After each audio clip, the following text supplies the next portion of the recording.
ښاغلی مفتي صاحب، محمد فهیم د کندهار ولایت څخه پیغام پر ایښی او پوښتنه یې کړې ده. وایي امام چې په رکوع یا سجده کې وي مقتدی راسي، نو چې مقتدی نیت وتړي تکبیر تحریمه ووایي، په دغه تکبیر به رکوع یا سجدې ته ځي، او که به جلا تکبیر وایي بیا به رکوع او سجدې ته ځي.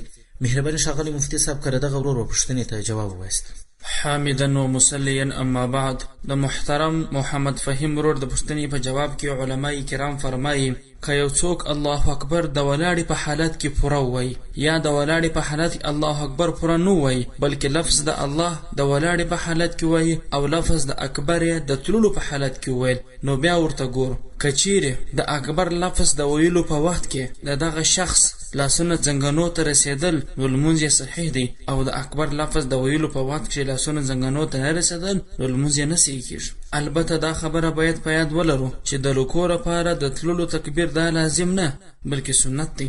رد المحتار جلد 2 صفحه 219، فتاوای هندیه جلد اول صفحه 88، او همدا ډول البحر الرائق جلد اول صفحه 504. والسلام علیکم ورحمة الله وبرکاته.